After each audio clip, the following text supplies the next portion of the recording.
Compañeros, bienvenido a su clase online del sistema respiratorio, dando continuidad a anatomía y fisiología. El día de hoy nos toca ver todas las funciones, estructuras y órganos que se encuentran dentro del aparato o sistema respiratorio. Y bueno, vamos a ver que los dos sistemas que aportan oxígeno y eliminan dióxido de carbono son el sistema cardiovascular y el sistema respiratorio. El sistema respiratorio va a estar formado por nariz, faringe, laringe, tráquea, bronquios, bronquiolos, alveolos y pulmones. Se puede dividir en superior e inferior. Esto solo es una división anatómica.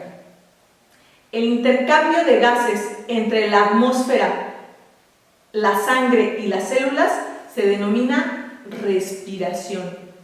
Cuenta con dos procesos básicos: ventilación pulmonar e intercambio de gases. El intercambio de gases se va a dar en los alveolos. Bien, vamos a empezar desde las estructuras anatómicas más básicas, es decir, por dónde se inicia la respiración.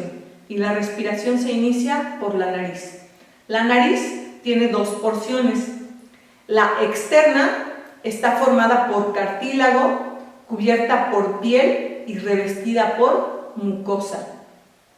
El puente de la nariz está formado por los huesos nasales. Se encuentran dos aperturas que también les conocemos como narinas. Estas son externas o orificios nasales. Bueno, vamos a ver que la porción interna es una cavidad del cráneo que se encuentra bajo este y por arriba de la boca. En su parte posterior se comunica con la garganta por medio de las narinas internas o coanas. Se encuentran los cuatro senos paranasales, que es importante que vamos a ver aquí que los senos se dividen en frontal, esfenoidal, maxilar y etmoidal, de acuerdo al sitio anatómico de donde se encuentren los senos. Se encuentran en los conductos nasales. Las partes laterales de la nariz, por supuesto, están formadas por los huesos etmoides, maxilar superior, lagrimal, palatino y concha nasal inferior.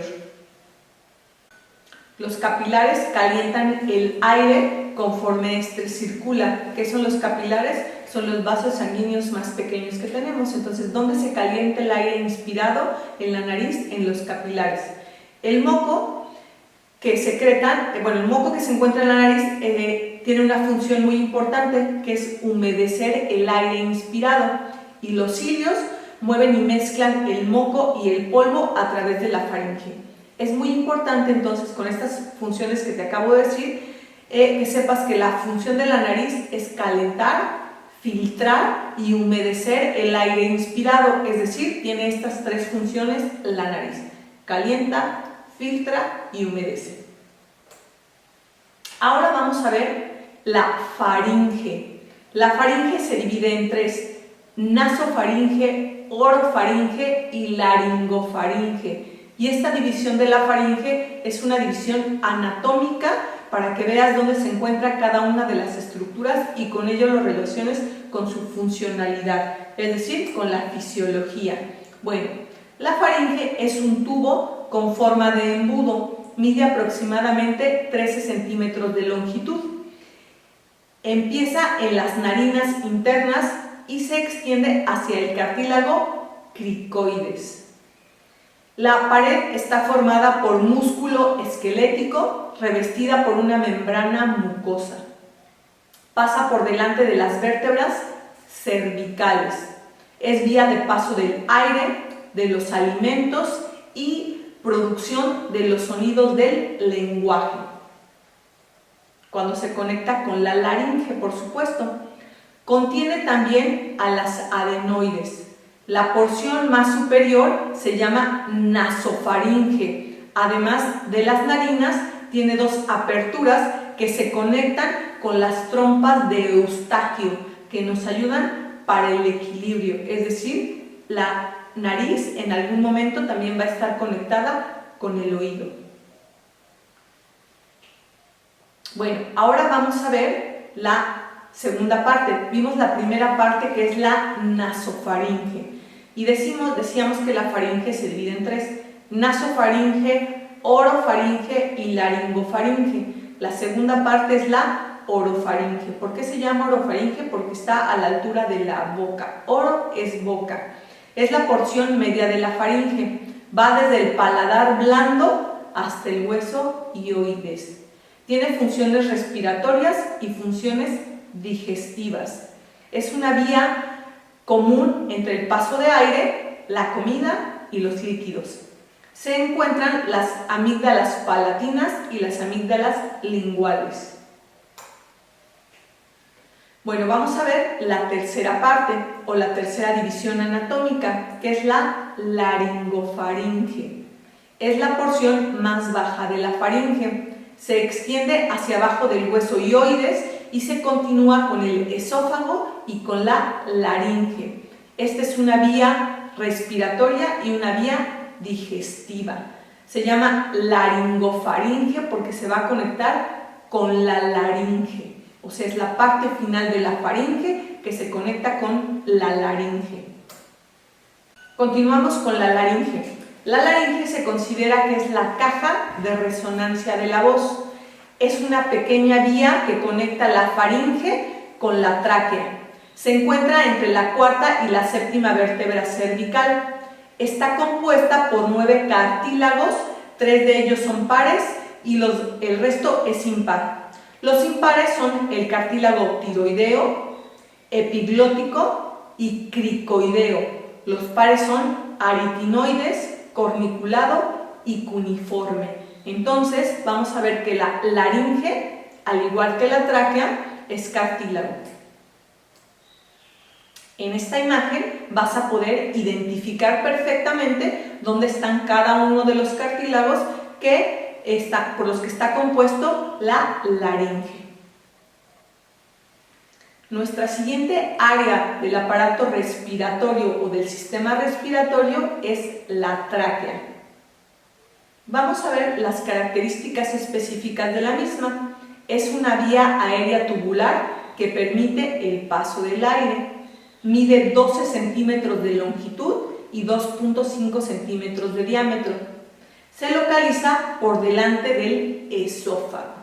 Entonces tendrás que preguntarte, ¿qué es más anterior, la tráquea o el esófago? Recordando tus primeras clases de introducción a la anatomía, entonces anterior es ¿quién? La tráquea. Posterior es el esófago. Se extiende desde la laringe hasta la quinta vértebra torácica. Se divide en un bronquio primario derecho y en un bronquio primario izquierdo. Está formada de 16 a 20 anillos cartilaginosos hialinos incompletos. ¿Qué se refiere a que es hialino? A que es transparente. Aquí, dentro de la tráquea, vamos a encontrar una estructura muy importante denominada carina, que es el puente cartilaginoso donde se bifurcan los bronquios. Está asociado con el reflejo de la tos. Ahora vamos a hablar de los bronquios. Y bueno, tenemos el bronquio primario derecho, que va hasta el pulmón derecho. Es más vertical, más corto y más ancho. Se divide a su vez en bronquios secundarios, uno para cada lóbulo del pulmón. El pulmón derecho tiene 3 lóbulos y estos a su vez se van a dividir en los bronquios terciarios. Entonces tenemos bronquios primarios, secundarios y terciarios, y esto tiene que ver con los lóbulos que tiene cada pulmón. El pulmón derecho va a contar con 3 lóbulos y el pulmón izquierdo cuenta con 2, sobre todo porque ahí descansa el corazón, en el pulmón izquierdo. En la siguiente diapositiva lo que vas a observar son las áreas anatómicas que mencionamos hace un ratito, solamente para que las identifiques perfectamente, es decir, dónde se encuentra la tráquea, La bifurcación entre los bronquios se llama carina. Vas a tener un bronquio primario, secundario o terciario. También lo puedes encontrar como superior, medio e inferior, y te vas a dar cuenta que del lado izquierdo solo vas a tener dos bronquios, ya sea primario o secundario, o lo vas a encontrar como superior o inferior. Bien, ahora vamos a hablar de los pulmones. Son órganos pares en forma de cono. Se encuentran en la cavidad torácica. Están separados uno del otro por el corazón y por una cavidad virtual que se denomina mediastino. Cubiertos por una doble capa o una membrana hialina que se le conoce como pleura. Tenemos la pleura parietal y la pleura visceral. Esa es la capa hialina o membrana serosa que recubre a los pulmones. Se extienden desde el diafragma hasta las clavículas y van a estar limitados por los arcos costales. La base es la porción más amplia del pulmón y el ápice es la parte superior o la más delgada. La superficie mediastinal de cada uno de los pulmones contiene una región denominada ilio. El pulmón derecho es más grueso, más ancho, más corto debido al diafragma, ya que es más alto y es más ancho de ese lado. Vamos a ver que por ahí entran y salen vasos, bronquios y también vasos linfáticos, al igual que nervios. Los lóbulos y las fisuras de los pulmones están perfectamente bien determinados. Cada pulmón se divide en lóbulos por una o más fisuras. Ambos pulmones tienen una fisura oblicua. El pulmón derecho también tiene una fisura horizontal. La fisura oblicua del pulmón izquierdo separa el lóbulo superior del lóbulo inferior. Es decir, recordemos que el pulmón derecho va a tener 3 lóbulos y el pulmón izquierdo solamente va a tener 2. Cada lóbulo recibe un bronquio secundario, contiene un vaso linfático, una arteriola, una vénula y una rama del bronquio terciario. En la imagen vas a poder delimitar perfectamente cada una de las estructuras que acabamos de mencionar. Bueno, por último vamos a ver que tenemos a los alvéolos. Pero vamos a hablar antes de los bronquiolos, que se subdividen en varios conductos alveolares. Las células septales producen una sustancia fosfolipídica denominada factor surfactante. Este disminuye la tensión superficial del pulmón y va a permitir que el alvéolo se contraiga y se dilate para ayudar en el proceso de la respiración. Recuerda que en el alvéolo es donde se lleva a cabo el intercambio gaseoso. Y con esto damos por terminada nuestra clase de aparato respiratorio.